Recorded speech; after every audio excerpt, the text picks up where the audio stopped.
प्रदोष शाम का जो समय होता है, प्रदोष काल जो होता है, उसका वर्णन जब हम करते हैं, ये प्रदोष की पूजन का विधान किसने बनाया, ये प्रदोष की पूजन का नियम किसने बनाया, ये प्रदोष की संध्या काल का, प्रदोष के समय का पूजन का विधान कौन बनाया, ये प्रदोष के समय पर एक बेलपत्र चढ़ाने का विधान किसने बनाया, प्रदोष के समय पर एक समीपत्र चढ़ने का विधान किसने बनाया, प्रदोष के समय पर अगर मान लो कोई भिखारी से भिखारी व्यक्ति भी है जो ठेला चला रहा है, उसके पास में खाने के लिए कुछ नहीं है, फटे कपड़े पहन रहा है, उसकी जिंदगी में कुछ भी नहीं बचा और कर्जे में लदालूम हो गया, एक चावल का दाना अगर वो प्रदोष के दिन, प्रदोष काल में शाम के समय पर शंकर के शिवलिंग पर चढ़ा देता है तो 3 या 4 प्रदोष में उसका कर्जा चूकना प्रारंभ हो जाता है। वो प्रदोष का विधान।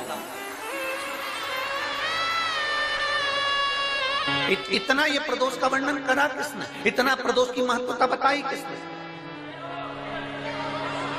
कौन करे इतना वर्णन? अगर प्रदोष की महत्वता बताने वाला कोई है, इसीलिए मेरे शंकर भगवान माता सती को लेकर कुंभज ऋषि के यहाँ, अगस्त ऋषि के यहाँ कथा सुनने के लिए गए थे, क्योंकि उनके बराबर कोई शंकर के महत्व को बता नहीं सकता और प्रदोष के महत्व को नहीं बता सकता। सती मैया को प्रदोष का महत्व बताने के लिए शंकर सती जी को लेकर कुंभज बाबा के यहाँ गए थे, अगस्त ऋषि के, कि प्रदोष के महत्व को तो जानो सती, तुम प्रदोष के महत्व को तो सती जानो, तुम प्रदोष के महत्व को तो सती पहचानो कि प्रदोष का महत्व क्या होता है, प्रदोष काल का महत्व क्या होता है, प्रदोष के समय का महत्व क्या होता है। जिस समय पर सूरज डूब रहा हो,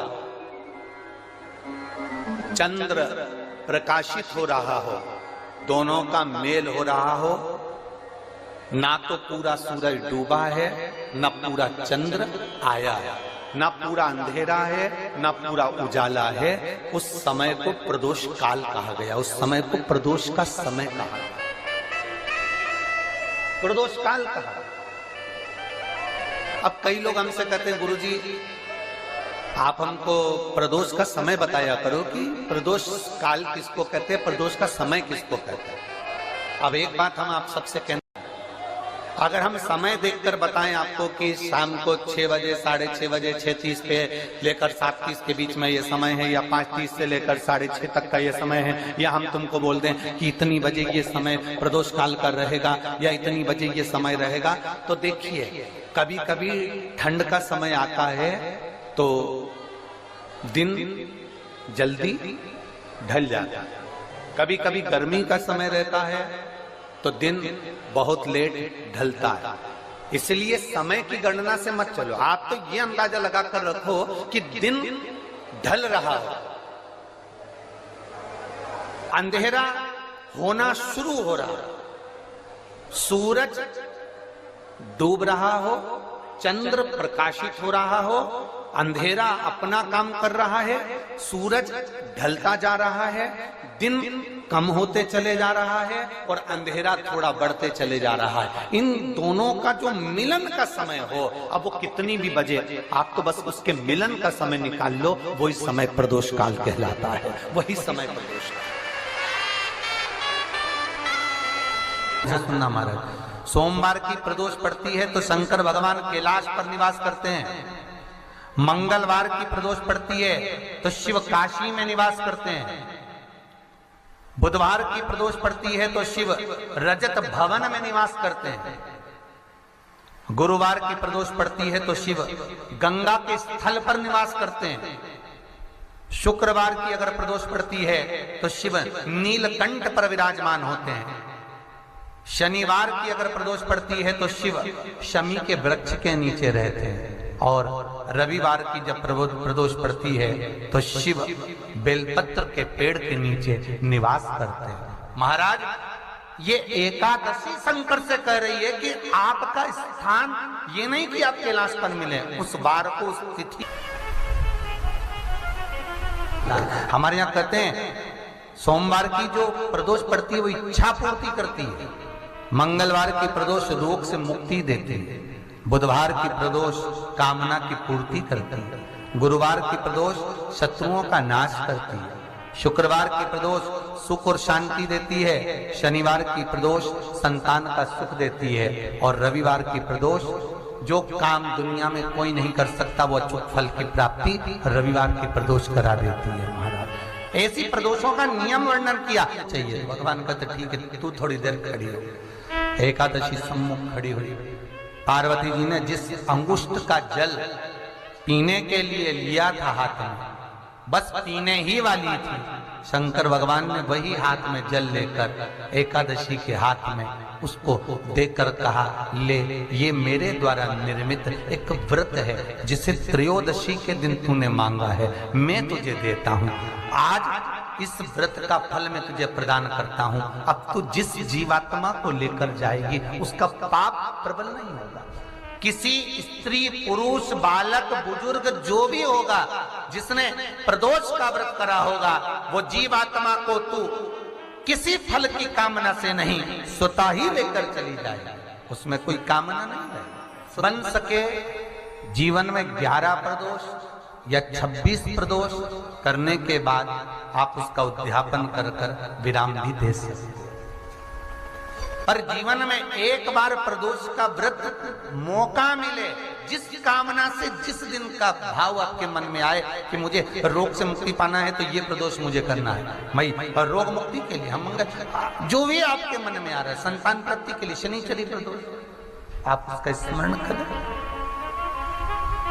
फिर लिखा शिव महापुराण में, बड़ा सुंदर लिखा वेदव्यास जी ने, मान लो आप प्रदोष का, लिखा शिव महापुराण में, बड़ा सुंदर लिखा वेदव्यास जी ने, मान लो आप प्रदोष का व्रत नहीं कर सकते,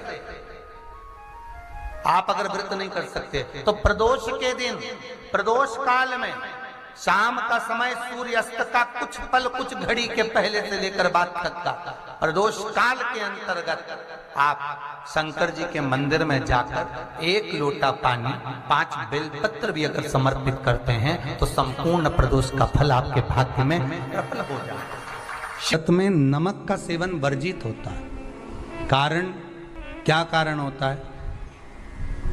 उसका एक कारण माना गया नमक की वर्जितता। जिस समय पर एक नगर में एक ब्राह्मणी रहती थी, बहुत भाव से सुनिएगा, प्रदोष व्रत नमक को त्यागने का भाव, प्रदोष व्रत की किताब में भी मिल जाएगा आपको, आप पढ़ेंगे तो सुना होगा आपने। एक ब्राह्मणी रहती थी एक नगर में, उसका पति नहीं था, छोटा सा बालक एक साथ में रहता, छोटा सा बालक। अब ब्राह्मण के घर की धर्म पत्नी है, ब्राह्मण कर्मकांड करने वाला, पूजन करने वाला, पाठ करने वाला, अनुष्ठान करने वाला, पूजन करने वाला, मंत्र जाप करने वाला, भगवत भक्ति में डूबने वाला। ब्राह्मण तो चले गया, ब्राह्मणी बच्चे के साथ रह रही, क्या करे वो, अकेली निवास कर रही है, अकेली रह रही है। और ब्राह्मणी बच्चे के साथ भ्रमण करती रहती, घूमती, कहीं कहीं दर दर जाकर कुछ भिक्षा को मांग कर लेकर आ जाती, और भिक्षा लाने के बाद में उस भिक्षा को जब लेकर आती तो अपने बच्चे को भी खिलाती और स्वयं भी उसका पान करती। एक दिन ब्राह्मणी भ्रमण करते करते प्रदोष काल के समय पर शिव मंदिर में प्रवेश करी, प्रदोष काल के समय पर। और शंकर मंदिर में जब प्रवेश करा, प्रदोष काल किसको कहते हैं?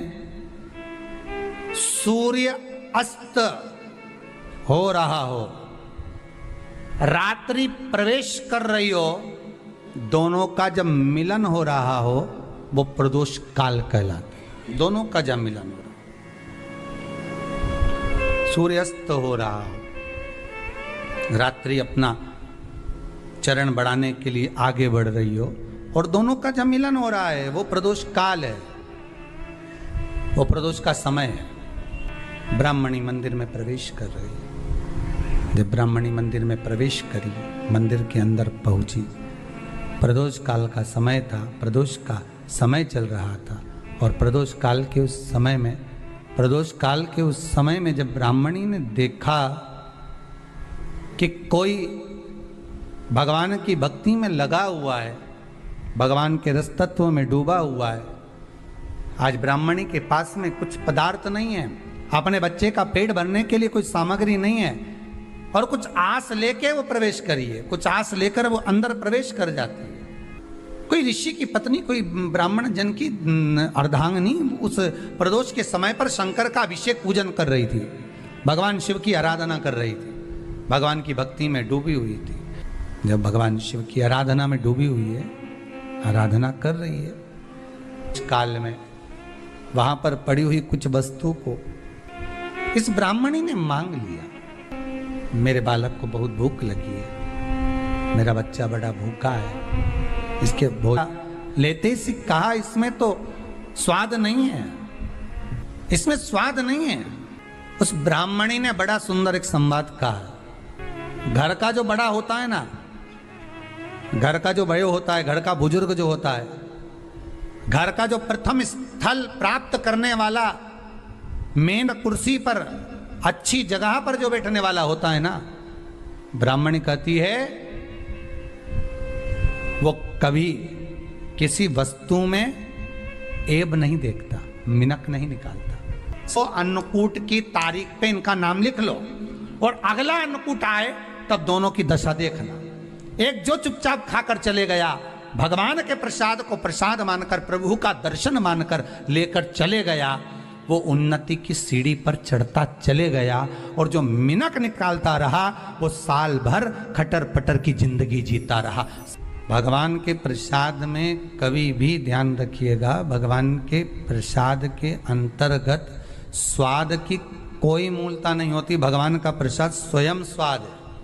भगवान के प्रसाद में नमक नहीं देखना, मिर्ची नहीं देखना, भगवान के प्रसाद में शक्कर नहीं देखना, भगवान के प्रसाद में कुछ ये नहीं देखना कि कितना माल डला, कितना घी, कितना बादाम, कितना काजू, कितना इलायची डला। हाँ, यहां तक शास्त्र का स्वाद देखी थी ना, ये आपका एक जन्म का नहीं है, ये ना जाने कितने जन्म का है। ब्राह्मणी के मस्तिष्क में बैठ गया, ब्राह्मणी के उस पुकाना वो बक्कल में नहीं अक्कल में बैठ गया कि ये स्वाद नहीं देखना। इसलिए प्रदोष व्रत के अंतर्गत ब्राह्मणी ने उस दिन से विचार कर लिया कि जैसे आप पूजन कर रही हो, जैसे आप अर्चना कर रही हो, जैसे आप आराधना कर रही हो, ऐसी आराधना, ऐसी पूजन, ऐसी भक्ति में भी करूंगी, ऐसी आराधना में भी करूंगी। अब मैं स्वाद नहीं देखूंगी। तो प्रदोष व्रत करने वाले को ध्यान रखना चाहिए कि नमक का सेवन ना करे, भोजन ना करे, फलाहार करिए, फल का आहार करिए, प्रयास करिए। और यदि आपने व्रत का ले लिया भोजन का कि हम तो एक टाइम फलाहार करेंगे, एक टाइम भोजन करेंगे, ऐसा भी कई लोग प्रदोष ले लेते हैं, तो वो बात आपकी है, आप तक रखो, ठीक है, अपने मन तक। ठीक है, बाबा आपकी मनोकामना पूर्ण करे, वो भी भाव रखो।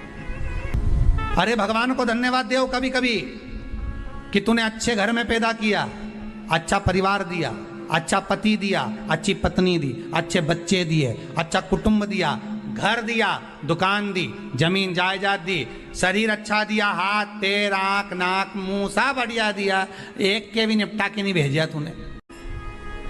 एक ही कान देता और एक गायब कर देता तो यहां से चिपका देता, तो क्या कर लेते? हाथ एक देता और एक गायब कर देता तो क्या झगड़ा करने जाते ऊपर कि मुझे ऐसा शरीर दिया? नहीं, भगवान को धन्यवाद देना कि मुझे अच्छे घर में पैदा करा, कटोरा लेके वहां चौराहे पे नहीं बिठाया, तूने अच्छा घर दिया, 2 समय की रोटी दे रहा है, खूब जोरदार शरीर दिया, भजन करने का मुहूर्त दिया, और बचा कुचा था तो ये सियोर वाला महाराज दे दिया, कथा सुनाने वाला। शाम के समय पर प्रदोष काल में बेलपत्री के पेड़ के नीचे, चाहे शंकर के मंदिर के दरवाजे पर या शिव मंदिर में, अगर आप प्रदोष के दिन दिया लगाते हो, सोमवार के दिन दिया लगाते हो, तो ऐसा कोई व्यक्ति नहीं जिसको मेरे देवाधिदेव महादेव, मेरा विश्वनाथ भंडार नहीं भरता हो। खा लेता है जो शंकर के मंदिर को संभाल लेता है, उसके घर को और उसके परिवार को स्वयं महादेव संभाल लेता है, स्वयं महादेव। आप शंकर को संभालो, आप शंकर का मंदिर संभालो, आप शिव महापुराण की कथा संभालो, आप भगवान की भक्ति संभालो, महादेव तुम्हें संभाल। श्री शिवाय नमस्तुभ्यं हर महादेव। 25 फरवरी के दिन भूम प्रदोष पड़ रहा है। भोम प्रदोष के दिन किए जाने वाले विशेष उपाय। पूज्य गुरु जी पंडित प्रदीप मिश्रा जी के द्वारा कथा में बताया गया भोम प्रदोष के दिन किए जाने वाले उपाय। प्रदोष के दिन किए जाने वाले एक चावल के दाने का उपाय बहुत ही महत्वपूर्ण उपाय होता है। तो आशा करती हूँ यह वीडियो पसंद आई होगी। वीडियो पसंद आई होगी तो वीडियो को लाइक करें और हमारे यूट्यूब चैनल पर नए हैं तो चैनल को सब्सक्राइब कर लें और कमेंट में ओम नमः शिवाय लिखना ना भूलें।